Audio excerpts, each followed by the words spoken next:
Good part of the day, ladies and gentlemen. Thank you very much for coming.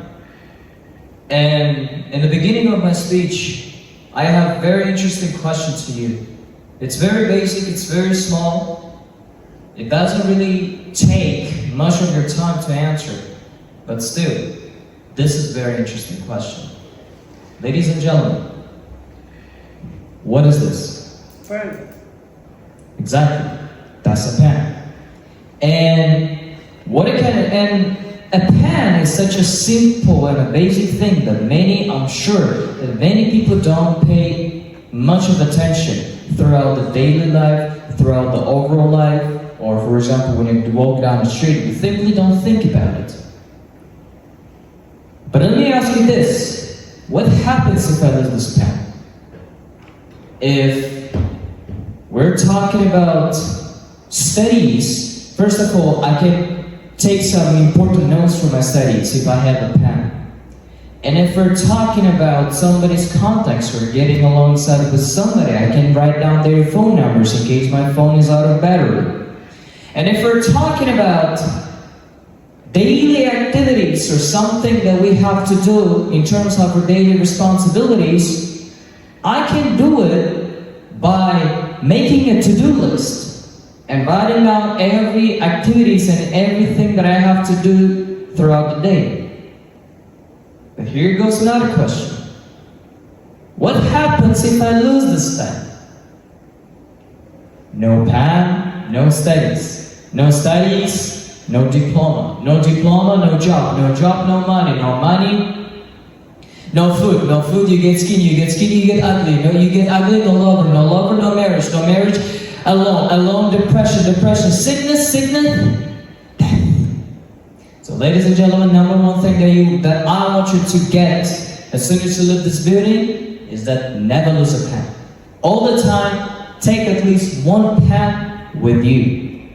But today, I'm not here to talk about pen.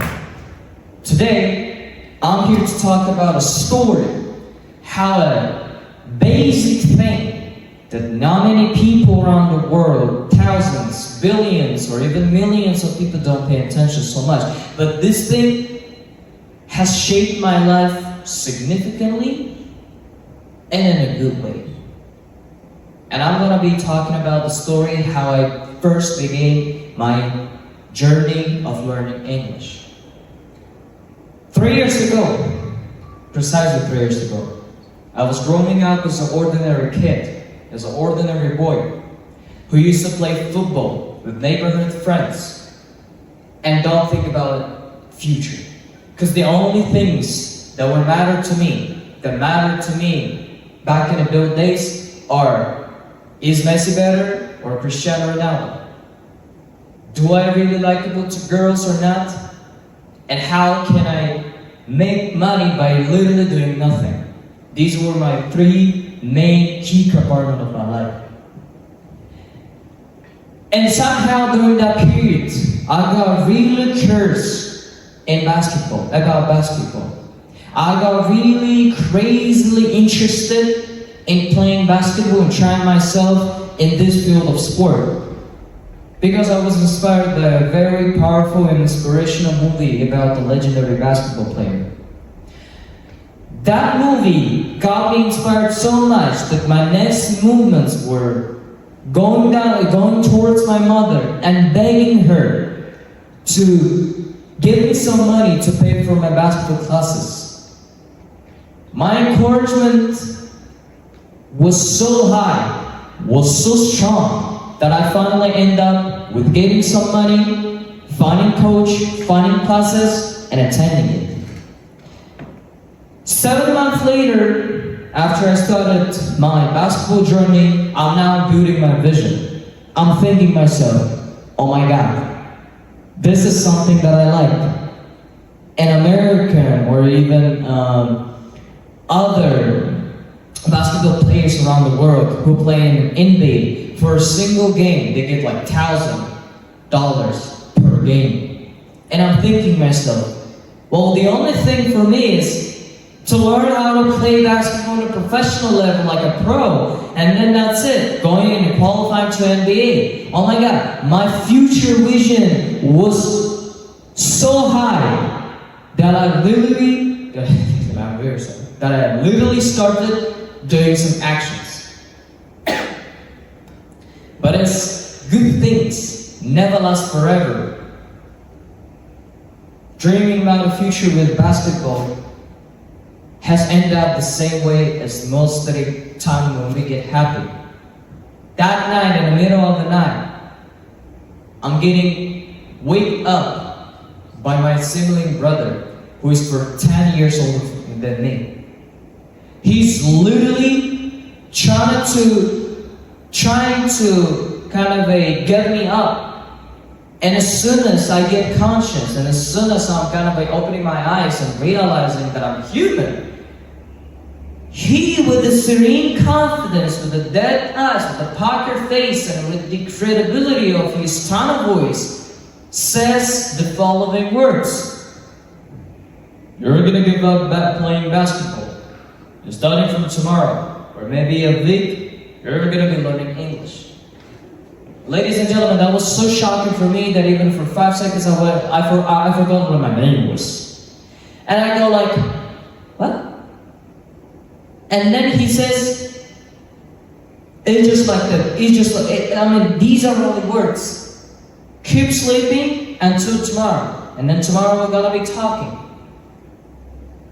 And then here goes to tomorrow. In my mind, I'm thinking, oh my God, this might be a joke. This is another way of kind of pissing me off by my brother. But no.